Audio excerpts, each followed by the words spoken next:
What's up, everybody? I'm Steven. I'm Will, and this is the Post-Peak Chronicles. Welcome back for episode 5 now. Will, what do we got today? Today we have humble, I tell you, personal trainer extraordinaire, Tyreese Franks. Tyrese, man, welcome.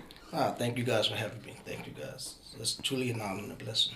Man, no problem, man. So, tell us your story. Ooh, where would I begin? Well, I was born in Philadelphia. Had a big family. I never really knew a lot of my brothers and sisters. My mom passed away when I was about 2.5, 3 years old. So at the age of 4, my father took me to a funeral. And at that funeral, he left me. Wow. Hold on. Sorry. It's kind of shocking for me. So you lost your mom at 2. Yes. Barely knew your mom. Or some say you didn't even know your mom. Didn't know my Your mom. dad took you to a funeral and then just left you there. Took me to my uncle's funeral. My grandma and granddaddy wanted me. They said that Philadelphia was too much. And Dad said yes, and he left me with. And my dad took me to the funeral. I saw my grandma and granddaddy for the first time. My grandma and granddaddy wanted me. They told my dad it was too much violence in Philadelphia. And Dad left me there. I was like 4 years old. Never seen these people before. And when my father came back into my life, I was like 13. I was a wild child then. Wow. So I had a lot of, I don't really tell a lot of people, but I had a lot of abuse growing up. Right. Physical abuse, sexual abuse, mental abuse, drinking dishwater, drinking bath water, eating the dog food, running outside in the snow with my underwear. It was a lot of abuse growing up. And I started thinking like I wasn't worth it. Right. You know, my cousins would tell me, you're worthless. We wish your mom would have flushed you. So just trying to get over that. And then I went to go stay with my grandma. And after a while, grandma got sick. She couldn't keep the family. Granddaddy got sick. He went to a nursing home. So I had to go back to my aunt. And the abuse from there just went above and beyond to the fact that one day I ran away from home. I went to the family dump site. And I told this guy, a stranger, take me away. I don't care where you take me, but I don't want to be here at this house. And he took me to the police station. The police station called social services, and the social services took me back to the house. And that same night, I ended up in the hospital. So, Man, I don't want to stop you, but man, that's difficult. I just want to, say I'm sorry that you went through that. So was all of this happening in Philadelphia? You said you grew up in Philadelphia. All this is in Philadelphia? this was in North Carolina. North Carolina. My Okay. dad went back to Philadelphia. Okay, so you moved to North Carolina. moved And how old are you at this point? I'm about 4, 5, and 6. Wow. And then every year, it would get worse and worse. Right. Until I think I was in 6th grade. After all of the terrible abuse happened in 6th grade was when I ran away from home. And after 6th grade, they put me in a foster care home. The problem with that is that the foster care family knew my aunt. So we had some serious complications because we would sit at the dinner table and eat, and they would take advantage of us. So every night, one of us would have to sit at the table naked. And we knew who the foster mother wanted because you're sitting there naked, and they would take advantage of you, touch you, grab you, and all of that.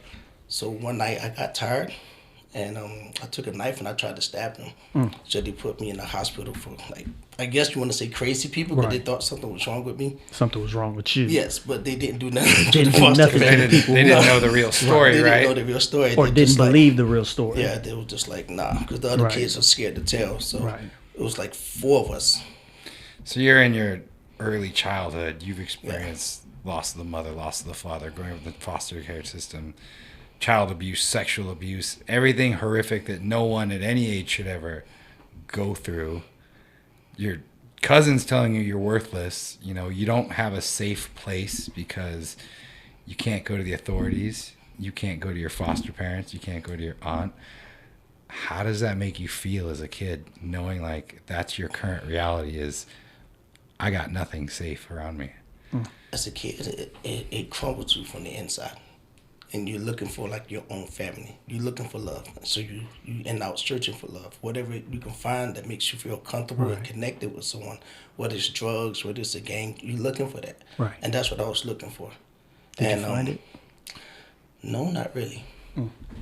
Because after my father found out what happened, he came back to North Carolina, and he had to fight the courts for a year, and they didn't give him to him.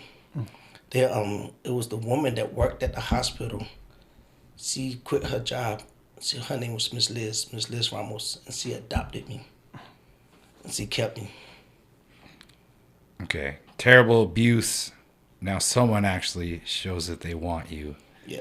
Liz Ramos Yes. adopts you. How do you feel then? I felt out of place because everybody there was Hispanic, and I'm the only black kid there that doesn't speak the language. Right. So I didn't know what mijo meant or like none of that. But they fed me. Right. They took care of me. They welcomed me. And they didn't abuse you. They didn't abuse me. So that was okay. But the state came back and they took me from the family, put me back in the hospital because my father wanted me. They wanted to make sure that I was okay. I acted out at the hospital, so they left me for like till Thanksgiving, and then they put me in another place in North Carolina. It was called Lake Waccamaw, Boys and Girls Home. I stayed there for 8 months until my father finally got custody. So at the Boys and Girls Home, there's a family that's hired to stay there. In every room, there's like 2 kids to a room. It's like 8 rooms, 16 kids, and it's all around a little college. Right. So you go to school, you can work in the summer, you have chores to do. But me, I didn't want to do none of that. I'm still searching for me, searching who I am. I'm acting out in class. I'm not paying attention to class. I'm being silly, stupid. So finally, Dad gets custody. He comes back. I go home, and they're like, you can't go to your aunt's house. Of course. And I was like, okay, that's cool. I don't want to see her anyway. Easy call. We started getting ready to go back to school. Granddaddy's sick. He goes into the nursing home. Mm-hmm. And I went to go see him a couple of times. And every time I went to go see him, he's like getting older and sicker until we had to bury Granddaddy. Mm. And that was my rock. Right. That was someone I could always tell like what was going on. That crushed me. And how old are you at this time? I'm still 6, getting ready to hit 7th grade. That was a whole year. So much to go through at that age already.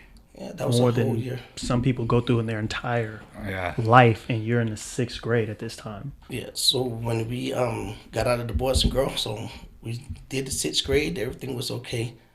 But everybody was so far ahead in the education, and I'm like in the 4th grade education because I didn't pay attention, and I'm so like dumb. And I couldn't do the algebra, I couldn't do the math, I couldn't do the science. So when they would pick teams, nobody wanted me. I just want to, clarify something. When you said you were dumb, it wasn't that you was dumb. Just in case anybody missed what you just said, you were abused, you were sexually assaulted, you went through so much trauma at a young age. School was the furthest thing from your mind. Yeah, when does a child have time to learn? When do you have time to learn and focus? So you weren't dumb. You weren't given the opportunity to learn and to your full potential. So right now, I just want to go back to that, but I wanted to clarify that you weren't dumb. You wasn't given the chance. And I didn't pay attention when the teachers was trying to, because like you said, I wasn't really thinking about school. You went through, how could you pay attention? I wouldn't pay attention with everything that you was going through. So when Dad finally got me, everything that was already at the bottom went lower, because we didn't have like the common commodities that everybody had. Right. We didn't have running water. We didn't have a bathroom. We had an outhouse. So when you want to use the restroom, you got to go outside. Right. And if it's at night, we got snakes. We're in North Carolina. Mm-hmm. So you got to try to find a flashlight. Summertime is terrible. Wintertime is terrible. So you have an outhouse. For water, if I don't walk up the street to the store and buy water, I have to go to the neighbors and ask, can we get a jug of water? Can I take a shower? Mm-hmm. So the problem with that was before the neighbors would let me, I would go to school. No bath, no deodorant. A pair of church pants, shoes, and 2 shirts. I didn't have nothing from 7th grade to 10th grade. That was all I had. Another thing to think about. So the abuse that I got from high school was out of them. Just the other students just picking on you. Just picking, laughing. But I could run, and that was my outlet, because I could run. I could play sports. But I didn't have what I wanted from my father. So, like my 9th, 10th grade year, like, Dad would drink a lot. He would smoke a lot. And I would always ask him because it bothered me. Because when he would get drunk, he would get violent. He would get abusive. He would say silly things. You know, like, why did your mom have you? But it was the alcohol talking. Right. You know, nobody wants you here. Like, you're going to be stupid. You're not going to be nothing, you know. You're always going to be like, he will always say, like, you're not going to make nothing of yourself in life. There's 2 C's. There's college and there's jail cell. And you're probably going to be in the jail cell. And he would tell me this over and over and over. And that's your own father. That was my father the telling one me. person that should be reaffirming you, loving you, and encouraging you. He's telling you, you're not going to nothing.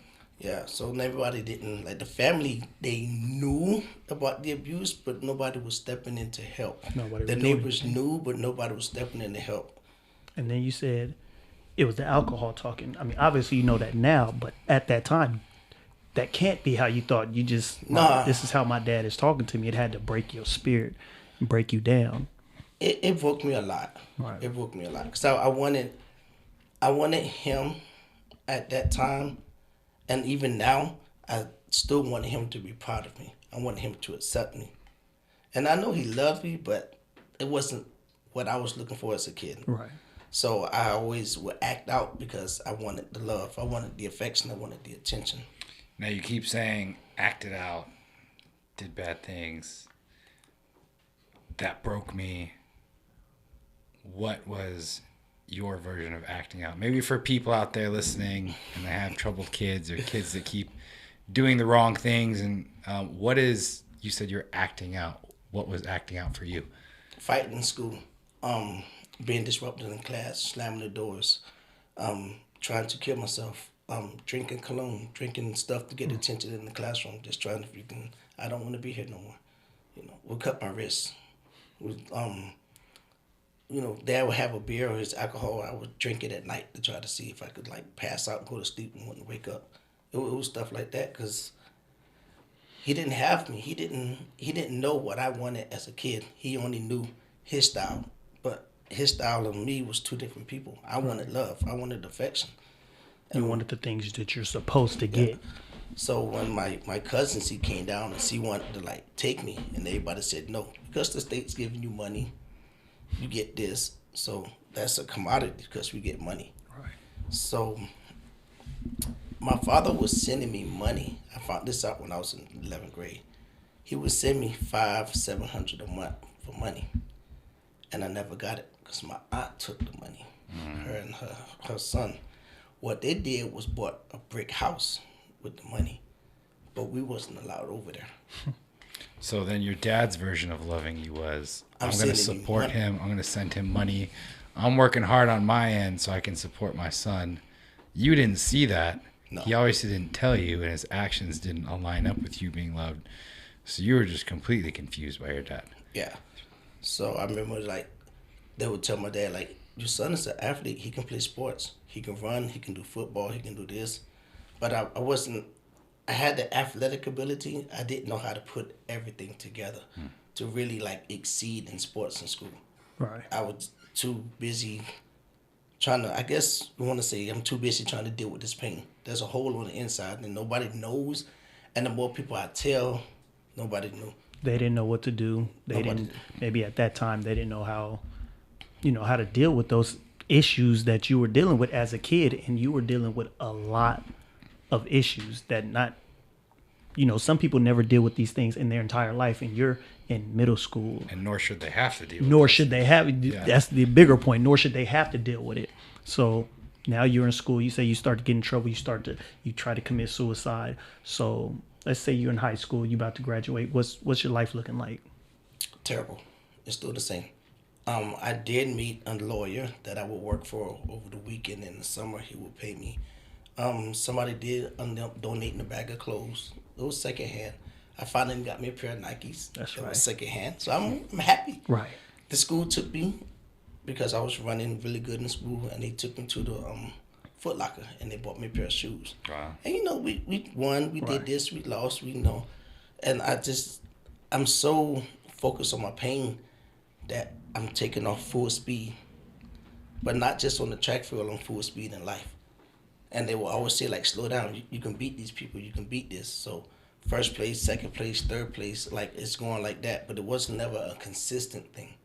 I never put like 100% into it. So, and I was always like trying to get attention in school.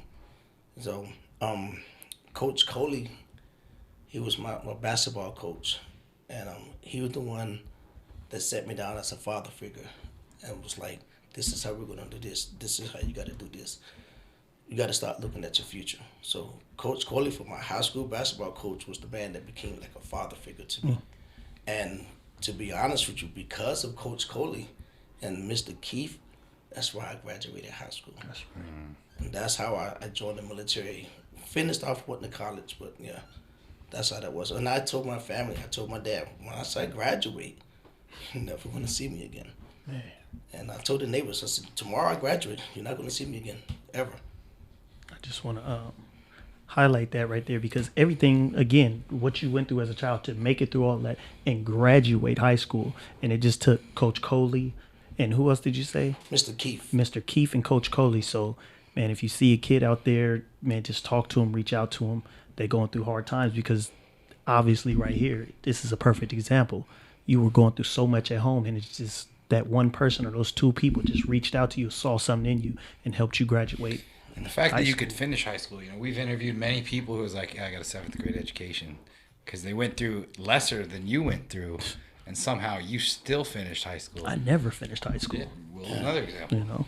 Yeah, I had my cousin. He's not my cousin blood, but he was always there for me in school. Terrell Hamer, him and his mom, I owed them a lot, because there was sometimes I would walk to their house and they never said nothing, but they would feed me, take me to church, help me out, give me rides, little money here and there. Like, there's a basketball game, they know I don't have money. Here's $5-10 to get you something to eat. So Coach Coley, here's $10 to get you something to eat. So, sweep up the basketball court, pick up the trash. So yeah. So you graduate high school, things looking better. You got these good men in your life. What happens after high school? I joined the military. Okay. I went to college. I hit a wall. I did not want to go to college no more. I was mentally broke down. I didn't care about college, so I was off to the military. What branch did you join? Marines. Marines? Yeah. It was the sweetest lie that they told me. So, yeah. But I joined the Marines. When they in there, I remember they give you a dream seat. They're like, pick where you want to go. So like, you have East Coast, you have West Coast. And I was like, I want to go far away. So like, we want West Coast. That's not far enough. Okay, we have far East Coast. That's where I want to go. So after boot camp, I got sent to Japan. And Japan is where I became a man. Japan, I learned about the culture. I learned about the people, how to respect the elderly, and the meditation, trying to find out who I was as a person. And eventually, when I hit 20, I was like 19, 20, I saw this lady that was helping people in the gym, and it just lined up for me, because as a kid, I would always try to lift weights, sit in the blocks, trying to curl, push-ups, because I loved muscles. And that right there just made so much sense to me. So I was like, well, how do I do this? How do I get this certificate? How do I get this degree? And she took me under, the gym took me under, and they let me start a personal training. And it just came so natural for me to do it. So I want to rewind a little bit. There's no secret you were a troublemaker, right? Oh, no, there's no secret. Now, Marines is all about discipline and schedule. I know you said you found yourself in Japan, but as someone who's always acting out, I'm sure you always had something to say, Oh, yeah. Whether it's the class clown or wanting attention. How did that work out in boot camp? Did they whip you into shape real quick? Did you figure out real quick, all right, I got to listen? How does this troublemaker from the streets get into something like the Marines, which is known for their discipline and hard work? Well, I was trying to make my father happy, because he was a Marine. And I wanted him to accept me. And I knew once I joined, I wanted to graduate. And I would see how the other Marines or recruits at the time would get in trouble. And I didn't want the drill instructors to call my name. I just wanted to stay low key and just go. Whatever you told me to do, I would do. But every now and then, the little ghetto in me comes out. The little smart mouthed child comes out. You know, we over here doing mountain climbers and push-ups, and everybody's looking at me, like, so, you know, they're telling me to shut up at night. You know, if I can get a blank party. So yeah, so that's how it was with the Marine Corps. Okay, so you said 20 years old, you're in Japan, and that's where you learn how to be a man. Yeah. You get into the gym. The lady, she, you know, I guess awakened the passion inside of you, which was fitness and becoming a personal trainer and, you know, everything gym related. So obviously that's what you're doing. Tell me about it. From Japan, coming from overseas, from everything from overseas, Right. When I got back over here, before I got back into the gym, after coming from the Afghanistan and everything, after coming from back, I was in a very dark place. Very dark. And personal training and helping people was the furthest thing from my mind. Not even me, I wasn't even trying to work out. Just seeing things, learning this, learning that, just wasn't. A lot of PTSD, a lot of suicidal thoughts. I even tried to commit suicide twice, and it didn't happen for me.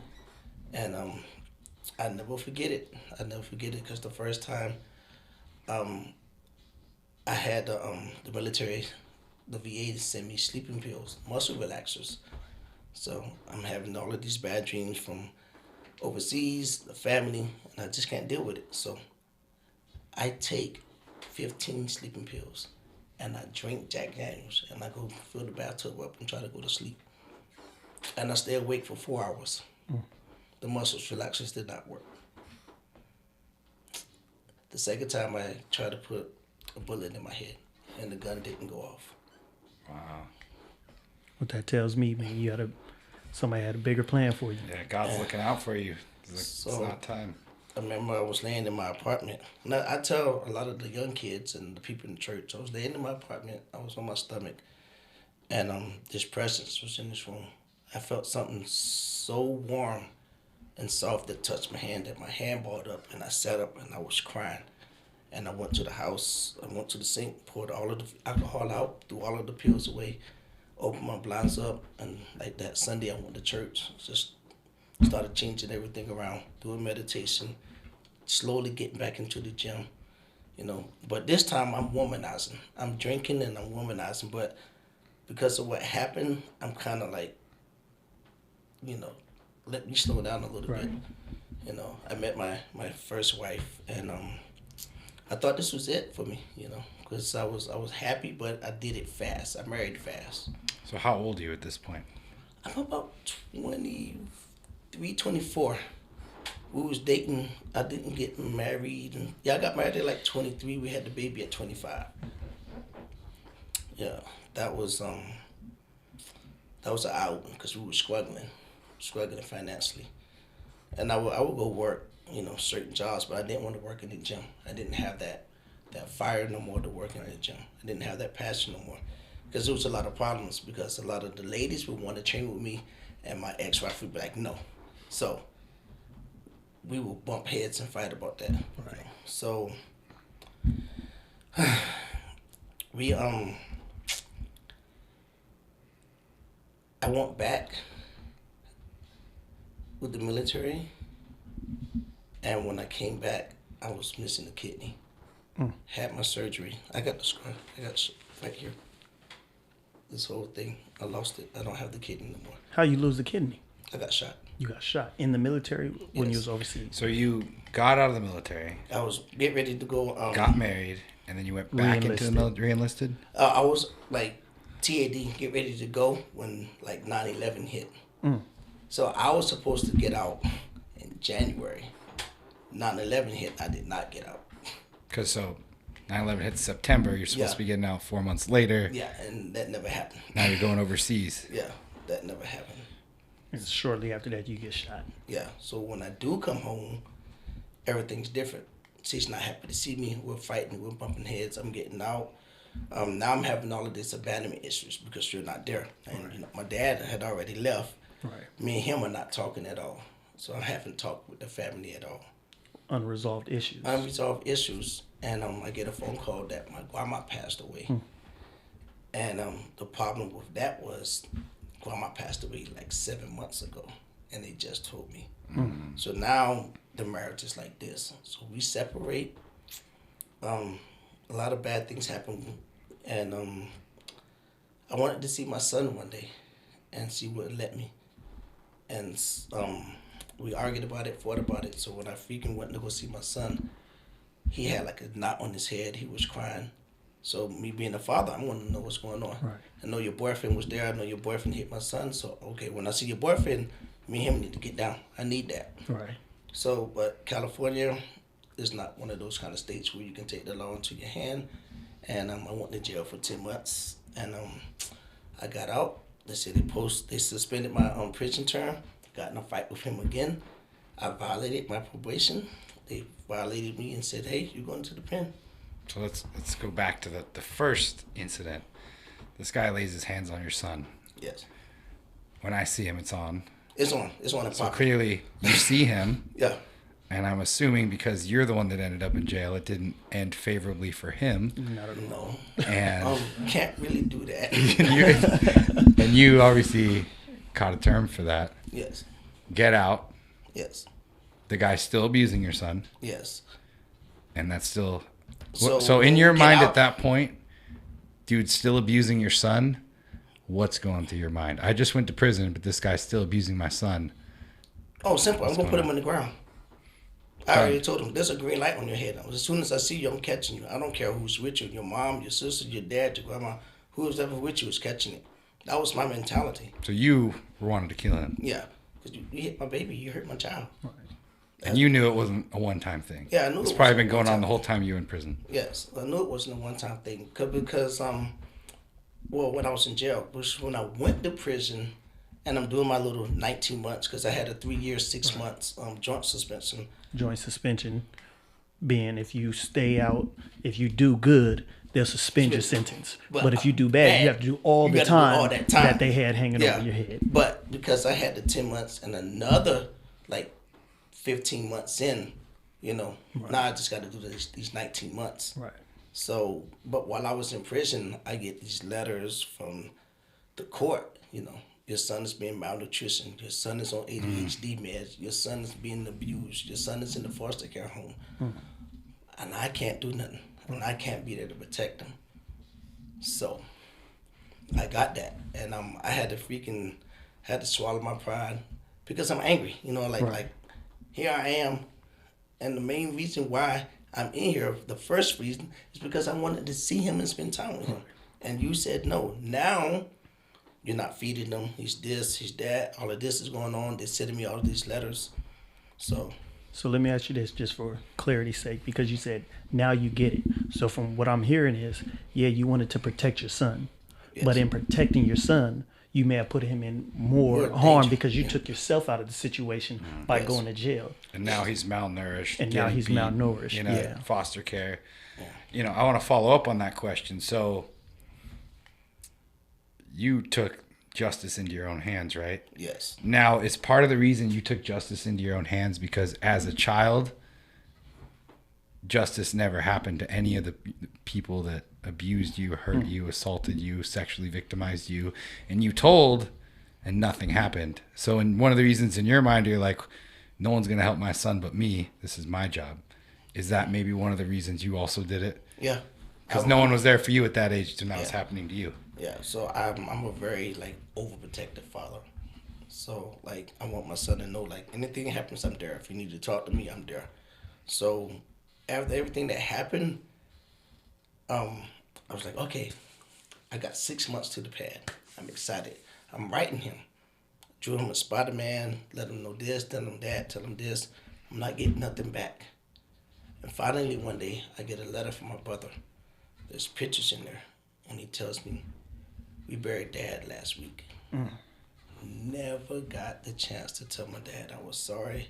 I loved him, and I just wanted him to accept me and appreciate me. And that broke me down in prison. I was a mental wreck.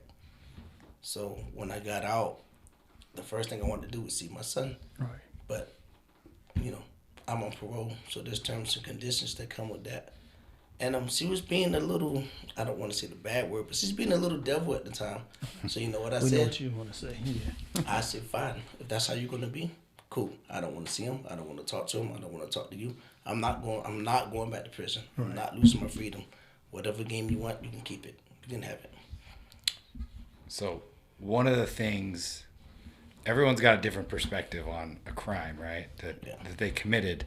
Some people are like, oh man, I learned my lesson. It wasn't worth it. Some people are like, no, it was worth it. Some people listening could be like, okay, that guy had it coming, so Tyrese is in the right. If he would do that again 100 times out of 100 times, you realized, hey, by doing this, that took myself out of my son's life. So I'm going to ask you a real question right now. Would you have done it again if the guy hurt your son? Or now looking back in hindsight, would you have handled it differently? No. If I'm looking back, knowing me, if you'd have hit my son, I probably would have done the same thing. Probably would have done worse. So, same thing, like, because when I was out and I was here, and I finally, how I got in contact with my son is surprising, because I wasn't looking for him. I didn't want to deal with the whole drama and stress that came. He ran me down. He found me on Instagram. He found me on Facebook. He called me, and he was like, "You're my dad." And I was looking at the message for like 10 minutes. And I told my wife, and she was like, well, say something. And I said, I don't want to. Why? Because I know how his mom is thinking, and I know what's coming with this.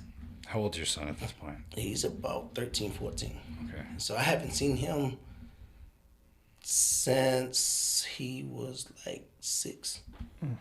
So I've been out of his life then. But he wanted to know who I was, so he ran me down. And we finally connected.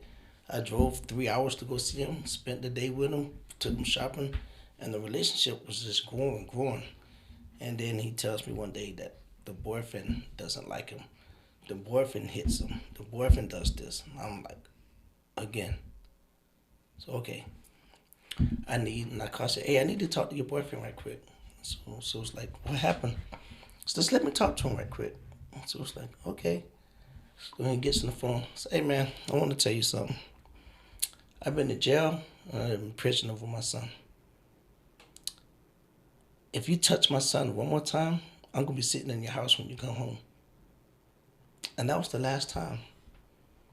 He broke up with her and he moved to LA.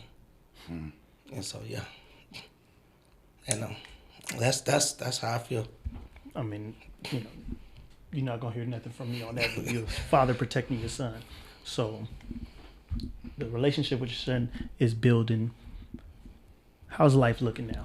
Life is a little bit better, I'm married, I'm working, I'm back in the gym. So, and the gym closes, they shut down. So I had to take all my clients from the gym to the park. So from the park, we're finally getting a studio. So this is 2020 during COVID. Yeah, Gym well, shuts like down. 2 years before COVID, like 2018, 17, the gym closed down because of financial hardship. Oh, the gym you were training people The first gym I was training at. So I took those clients with me to the gym, to the park. And then I got like another studio and trained them there. And then we rented this building. Everything was going great. We had the classes, everything was popping off. And the gym closed. So then from there, we got a landlord, 2,500 square feet. My wife is teaching Zumba classes. I'm teaching boot camp and personal training. COVID hits. We had to shut it down. We just moved into the house, just had the baby, and we had no income for 2 months. So I just was like, I got to start teaching classes little by little. My son wanted to see me. I didn't have the money to drive over to go see him. Didn't have the money to pay child support. So we started little by little teaching. So 2020, I trained everybody at my house. I trained myself at the house to get ready for the bodybuilding show because I wanted my pro card. The dream was if I get my pro card, I add more value, I add more to my resume, I can do more. Eventually, I can open up my own studio or gym again. And I didn't get my pro card that year. But I busted my butt. So the next year, 2021, I'm getting ready to start training because I'm going to go back to the Amateur Olympia. I want to win it. And there's a guy I met, Chris. He was the personal trainer here. He had the tattoos and everything. I met him at Anytime Fitness. And I was like, hey, man, let's get together and do a workout. He was like, bro, we have everything. But I'm going to introduce you to another dude. His name is Carson. You guys are Clint. You're a Marine. He's a Marine. So when I met Carson was like, let's go to the gym. I was like, nah, I don't want to go to the gym, man. I'm cool. I got my stuff at the house. I know how the gym is, you know. I like to train hard and focus, you know. He was like, nah, it's cool. So we met. We linked up at the gym. And the brotherhood was instant. The gym, Chula Vista? The gym, Chula Vista. The brotherhood was instant. I liked the gym. I liked the people. Everybody was cool. Mike was cool. Brianna was cool. I saw this big white boy. I was looking at him like, bro. I was like, bro, what's going on? You know, and so he paid my first 2 months at the gym for me. And I told him thank you. And then I was like, all right, I'm going to stay at the gym. So we trained. Then I met KC. And we won the first show. We came in 5th the second show because I wasn't as hungry. Right. I'm driving back and forth, spending time with my son, trying to build that relationship back up. And I bring my son to the gym one day, show him like this is what you can do. This is where you can go. You can have your own business. You can meet people. You can work. You don't have to stay in that current situation because I've been there, and I know there's nothing there for you there. So bring him to Cali, take him to Coronado, take him to La Jolla, bring him to the gym, take him all over. But because of his mindset and how everything is there, he don't want to get outside of that box. And that's where we was at. So okay, I'm going to do another show. Right. And he goes, you are? I goes, yeah, I'm going to go back for my pro card. I was like, really? I goes, yeah. Because it means that much to me. Right. And he was like, okay, I think you can do it. And my son tells me, he goes, but I think you should stay at the gym. Oh, so your son told you to stay at the gym. The son was like, I think you do it better staying at the gym because they have more equipment for you. Okay, little boy. All right, I cool. like this son. Man. How old's your son? Right now, he's 16. I like this guy. So I tell my wife, and my wife's like, yeah, you can stay, do this, da-da-da-da. Everything's going good. So I was like, all right, I'm going to get ready. And then one of my clients was like, how much would you charge me to train you at the gym? I don't train at the gym. They have other trainers there, but I don't want to train at the gym. Because I've worked at other gyms before, and I know I don't want to get half my check taken or 70% of my check and I get 30. Like, if I worked for it, I worked for it. Right. You're not working for someone else, right? Yeah. Right. So I didn't. So I had like 4 people ask. Me and Steve had talked once. I talked to him again just to make sure, you know, because I want to make sure this nothing changed. So he was like, well, let's try it. Let's run it. So I said, okay, I'm going to bring a couple of people in. He laid everything out, brought one person, brought another person. And before I knew it, I've already got like 12, 15 people in the gym here. You're busy all day. Yeah. I see All you got a day, client every from day. sun up to sundown there. And they love the gym. They love the results. They like it. Everything's good. And they're happy. My wife is happy. She knows I have a good repertoire relationship with the gym. She knows how much I respect the gym. Because even when my clients train, I'm like, you wait here. I wipe the machine down. Right.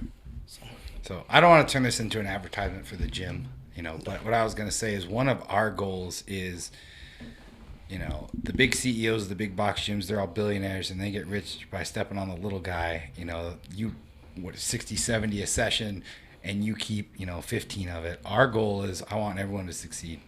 So as long as you and your client have a membership, charge them whatever you want. We have plenty of trainers that make over 6 figures, some that make more than me, and I'm okay with that because you built that. Why should I take away your clients that you're working on your hard-earned money and your hard work to get their business? That's none of my business. That's your business. So we don't try to take any of that. And it's cool seeing you, hearing your story, where you came from. Why would I want to take any of your money? You know what I mean? Just seeing you grow and busy all day, that's a blessing to me to see you thriving. No, it was a blessing for you guys. And I tell my wife all the time, I'm going to my second home. When I have like a PTSD moment, I go to the gym. It's 11 o'clock at night, I go to the gym. Now that we're 24 hours, I can come. You know, I put a post up a while back. I'm going to go play with my demons, sit and talk, get everything out. I feel home there. Right. I think about things. I think about how it was going, how it affected me.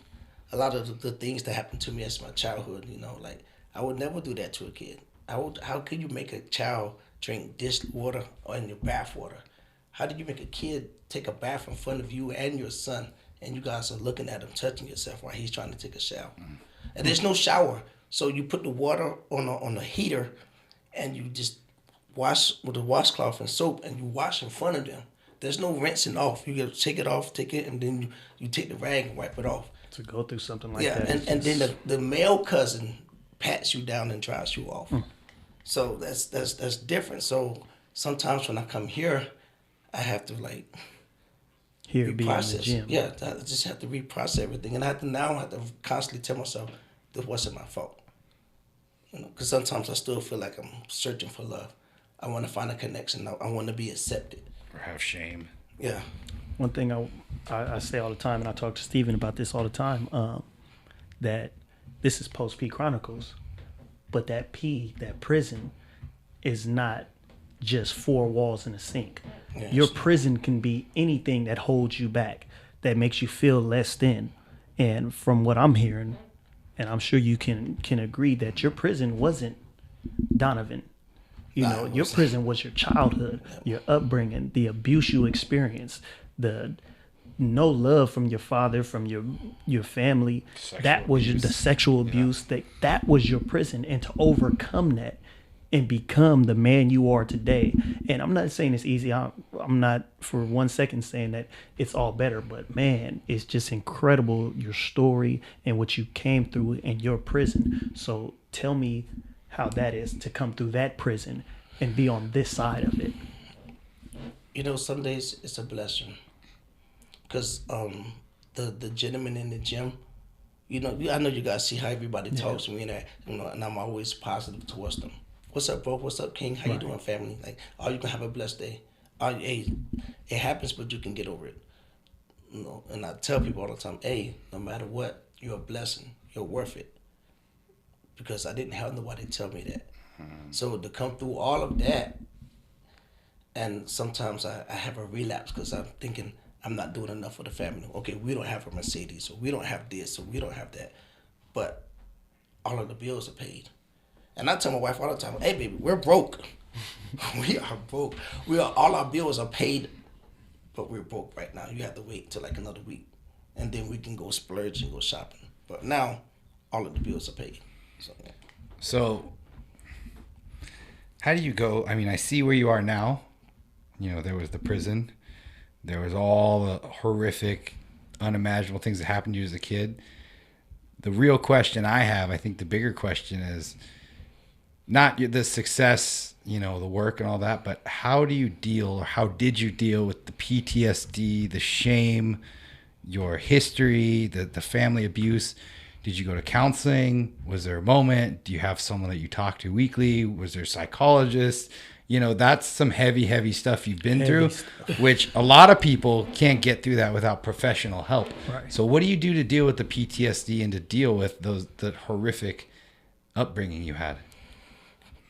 I went to a couple of therapy sessions, and the reason why I didn't go no more because they was giving me meds. Mm-hmm. So what happened was they gave me these meds one day, supposed to keep me relaxed and calm. But I was so high and drugged up that I was walking with my feet cross-toed and I was falling down. I was talking to the broom. I was out of it. I was not here. It scared my wife, scared the dog, scared everybody. They didn't know, do I call the cops or do I call the ambulance? Do I take them back to La Jolla? What's going on? And it was like this for 4 days. Finally, I just took the pills and flushed them down the toilet. How I got over my demons, and I'm not fully over them, but I listen to a lot of different motivational speeches in the morning. I do a lot of listening to T.D. Jakes. When I put my reels up on my Instagram and everything, if you listen to the message, I'm talking about myself. Mm-hmm. Every reel that I put up, I'm talking about myself. The first reel that I listen on, it says, you don't know what people go through trying to cope with life. Mm. I fought with my family, my friends, my haters, the backbiters, and many times I laid in my bed and I couldn't go to sleep because I was fighting with myself. To this day, there's a lot of nights I fight with myself. There's relief in sharing your story. There is comfort in sharing your story, and it sounds like that is your therapy. Being able to put those reels out, being able to talk to the people and share in that way, and hopefully this right here, sharing your story. So I'm glad that you're getting this, relief and this stress relief. But I would say for, other people, being able to talk to somebody is very beneficial. And it's good to find somebody. I know it's difficult to find different, like a therapist or a counselor, or just somebody that you can depend on who doesn't have a biased perspective, or they're unbiased. They have no connection to you, that you can just pour yourself out. It's good. So if you're going through something that similar to what Tyrese is going through, reach out, find somebody. Yeah. And, speaking on that front, I see you in the gym every day, right? Yeah. And I didn't know your story till the last 40 minutes we've been talking. And I can see you, and I see this happy-go-lucky, respectful, oh, there's Tyrese the trainer. I don't know you got shot. I don't know the horrific upbringing. I don't know you had a suicide attempt, drinking alcohol and stuff to try to kill yourself when a child. And that goes back to everyone's going through something or has been through something. And true. You got to give people grace, and you got to have understanding, because if you're having a bad day, Tyrese is just being a jerk today. What's his problem? But I don't know. Now that I know your story, if you ever have a bad day, I'll be like, I'd be a wreck if I was him too. You know what I mean? So it's just like he says, everyone has a story. So don't be afraid to reach out and talk to someone. Or even on the flip side of that, if you're in someone's position where someone's acting out, like you were as a kid, there's a kid acting out, or someone's just being a jerk, or there's an issue, or there's someone's being, oh, that guy's a flake. Maybe it's because they're going through something, right? And what we see on the outside is a reflection of what's going on the inside. So it doesn't necessarily mean they're this terrible person.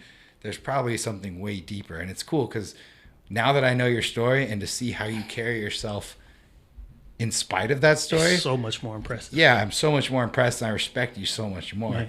And that's what I just really love about your story. It's like, oh, wow, dang. I already liked you. Yeah, I already respected you. I already liked you. I saw you in the gym every day. Now I'm like, this guy, wow, that's an inspirational story. And that's why we want you on to tell your story, because this is going to help a lot of people. Yeah, I've told my wife some things, but today was the first time that I really shared everything with her. And I don't know you guys, but I figured maybe it's time to just let it go. Maybe my story can help someone else. It will help somebody else. I tell my son this all the time. Hey, when you're at school, when you finish and you go home, try to be a good friend to your friends. And he goes, why? Because not every kid goes home to love. Yeah. And I tell them that, people that are going through things, you have for a woman that's been sexually assaulted, it's a traumatic experience for her. Right. Now think about a man, a kid, a little boy that was sexually assaulted. It's a traumatic experience for him. But we as men are taught, don't cry. Right. Suck it up, be a man. So how do we tell this boy this and expect him to function in society when he has this right here that's holding him back? A lot of boys, a lot of men go through certain things, but they don't share it because of that stigma attached to it. You can't, like, oh, you must have, what I'm saying? Yeah. So definitely what I try to tell the guys in the gym is it's totally okay to cry. It's totally okay to go away and then focus on yourself. I know we all have a family, but family's not always blood. Sometimes you have to build your own family. We as men, we are supposed to be the providers and the protectors. But who's there to protect us? Who's there to protect us? There was nobody there to protect me. Even now when I'm sad and I want to cry, nobody comes and kiss my salty tears and be like, it's okay, baby, you're going to do good. You're going to be fine. I just got to suck it up and keep pushing. And there are many days that I want to cry. I gave a goodbye tribute to my dad for Happy Father's Day. I was emotional. Had a chance to tell my mom, finally, after 37 years, I finally got a picture of my mom. To finally know what she looks like, and it's not even clear. So, I don't know what my mom looks like, and I'm probably never going to get a good picture of her. But I have an image, right? And that's what I hold on to. Little things. Yeah, trying to be a good person to just respect everybody, just be a good person. I think the great thing about your story is that while you went through this upbringing, now you have a chance to almost redeem that with your son, right? Yeah. Even though there was prison and there's the custody issues, you didn't get to see your son, but now you have a chance to pour into your son and give him the love that you never had. And that's going to hopefully redirect his path to something even greater. And then you're breaking this almost generational curse. I'm sure your dad wasn't loved by his dad, or vice versa, your mom, and obviously your aunt, and the whole, you just come from a dysfunctional family of abuse where you can straighten that path. And now your son can be an upstanding man to help your future grandson, right? And things you can now do to obviously change the path or the script that was written. Now you're rewriting the script. And that's what matters. And not only your son, you got the beautiful little girl too. Yeah, my daughter's her daddy's girl, you know. So, but I try to tell people, like, you know, they say like, oh, because men are like that. But my father was different. He was born in 1926. My dad had me when he was 56. Wow. So dad passed away at like 87, 88. So he was back during the slavery times. So that love from mom, from grandma and granddaddy was rough. All the way up, he fought in 2 wars. So when he finally had me, you know, I'm different. You know? Right. Nobody really knew about me until I was like 2.5, 3 years old. My dad kept me a secret. Nobody really knew. They knew about me when I went to my uncle's funeral. Right. And that's when we split. And I think because my dad left me, this is why I have abandonment issues. So that's why I tell people sometimes I may seem attached. Sometimes I don't want to let go. Even if I know that it's going to hurt me, I would rather just have you there than to be alone. And it took me a long time to get over that. So how can people, if you can talk to somebody right now, what do you want to impart to the viewers? What message do you want to share? You know what? I'm going to keep it 100 with you guys. Every day we wake up, we have 2, a chance and a choice. You have to make the best out of both of them. Not every day is going to be sunny, but not every day is going to be clouded neither. Right? You got to find what makes you happy. You can't love nobody else until you love you. Sometimes, you know, you can be at the top of the world. Some days you can be at the bottom. The top of the world is fun, but it gets lonely. The bottom of the world is where you find out who you are, who your family and your friends are. So it doesn't matter what you're going through. You have to look at the bright side of how I can get out of it. I tell people this, nothing happens to you. It happens for you. So that you can overcome, so you can be that better person. Because somebody is watching what you're going through and it's giving them the strength to go through what they're going through. And if you quit and give up, they quit and give up. So don't. Keep pushing. A little more. Every day, one step in front of the other one.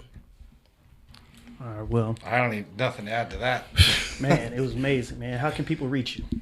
Man, I'm on Instagram, you know, Tyreese Franks, you know, or Tyreese_Franks21. You know, somebody tried to hack my account, so it's Tyreese Franks now. I got that back up. Same thing on Facebook.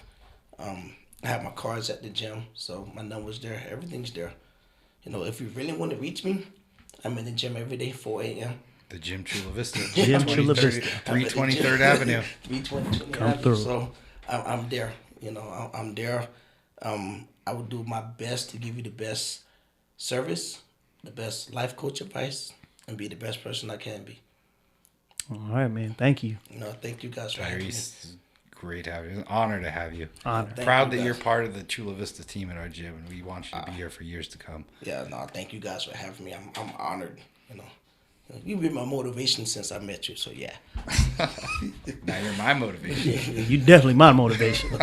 Sure. Well, you know, it's another episode. Thank you guys for tuning in. I'm Will. This is Steven. And this is the Post Peak Chronicles.